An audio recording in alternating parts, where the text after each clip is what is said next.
साहेब, आज अजित पवार यांच्या अपघाती मृत्यूला 1 महिना पूर्ण झाला आहे. DGCA ने सांगितलं होतं किंवा अ, अ, नागरी उड्डयन विमान मंत्र्यांनी सांगितलं होतं की 1 महिन्यात अहवाल सादर केला जातो. अजूनही अहवाल नाही आहे आणि एकीकडे रोहित पवार हे सर्व नेत्यांना भेटून या प्रकरणाची सखोल चौकशी करावी. VSR कंपनी ही यातली आरोपी क्रमांक 1 आहे आणि सह आरोपी DGCA. या दोघांच्या संगनमतानं किंवा या दोघांची जी हातमिळवणी आहे गुन्हेगारी स्वरूपाच्या कृत्यांमध्ये DGCA आणि VSR कंपनी, त्या हातमिळवणीतून अजित पवार यांचा मृत्यू ओढवलेला आहे आणि म्हणून त्याची चौकशी होत नाही. VSR कंपनीमधले अज्ञात भागीदार कोण आहेत, बेनामी, तर ते आंध्रचे राजकारणी, महाराष्ट्रातले काही राजकारणी, अत्यंत महत्त्वाचे उद्योगपती, हे सगळे या कंपन्यांमधले बेनामी भागीदार आहेत. चौकशी झाली तर यांचे मुखवटे खाली पडतील.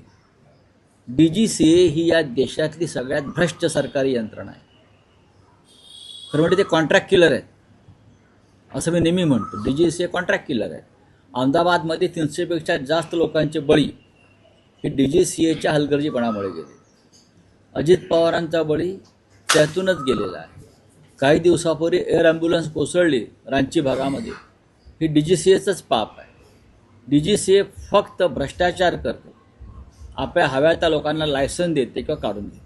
रावसाहेब, आता आपण VSR कंपनी आरोपी क्रमांक 1 म्हणाला, त्याच VSR कंपनीने काल देवेंद्र फडणवीसांनी आणि सुनेत्रा त्यांनी प्रवास केलेला विमानात. हो, मग तो त्यांचा प्रश्न आहे ना. त्यांचं स्वतःचं वेगळं विमान असेल VSRकडे दिलेलं. VSRचे स्वतःच्या विमानं कमी आहेत आणि राजकीय नेत्यांची विमानं VSR आपल्याकडे ठेवतं. त्याच्यामध्ये त्यांचं विमान असेल स्वतःचं, ते फडणवीस साहेबांचं. नाही, पण रावसाहेब, काल रोहित पवारांनी राज ठाकरेंची भेट घेतली आणि या भेटीनंतर जी राज ठाकरेंनी पत्रकार परिषद घेतली त्यात अनेक मुद्दे उपस्थित केले आणि त्यात ते असं म्हणाले की या सगळ्या प्रकरणात सुनेत्रा पवार अजून गप्प का आहे. हा प्रश्न मी सुद्धा विचारला होता. हा जो प्रश्न आहे सुरुवातीपासून मी विचारतोय की पार्थ पवार याच्यावरती बोलायला पाहिजे. ज्याने आपला पती गमावलेला आहे त्या सुनेत्रा पवारांनी ह्याच्यावरती बोलायला पाहिजे. मी असं म्हटलं, त्या सरकारमध्ये आहे, त्या डेप्युटी CM आहेत. FIR घेत नाही म्हणजे काय? उपमुख्यमंत्री सुनेत्रा पवार यांच्या पतीच्या संशयास्पद मृत्यूचा विषय काय म्हणतोय मी? पवार कुटुंबातला कर्ता पुरुष तर आहेच अजित पवार, पण सुनेत्रा पवार ज्यांनी शपथ घेतली मुख्यमंत्रीपदाची अजित पवारांच्या जागी, त्यांच्या पतीच्या संशयास्पद मृत्यूचा ही घटना आहे. त्याच्यामुळे त्यांनी मुख्यमंत्र्यांवर 40 आमदारांसह दबाव आणला पाहिजे गृहमंत्र्यावरती की FIR घ्या. रोहित पवारांचं काय चुकीचं म्हणणं आहे की माझ्या काकाच्या मृत्यूचा संशय मला येतो आहे. VSR कंपनी आणि DGCA यांच्या हलगर्जीपणामुळं हा सदोष मनुष्यवधाचा गुन्हा आहे, अशा प्रकारचा FIR तो हवा अशी त्यांची अपेक्षा आहे. हीच मागणी ज्याने आपला पती गमावला आहे, ज्याने आपला पिता गमावला आहे, त्यांनी केली पाहिजे. पण ती का केली जात नाही हा प्रश्न आहे. हा अपघात धोक्यानं की धोक्यानं असं देखील राज ठाकरे नाही, म्हणतात. ठीक धोका आहे. नेमका कोणी दिला? त्याच्यावरती खूप वेळा आपण राज्यसभेचा पवार साहेबांची भेट घेतली, काही चर्चा झाली रा इस्पितळात आहेत माननीय शरद पवार साहेब, त्यांच्यावरती उपचार सुरू आहे.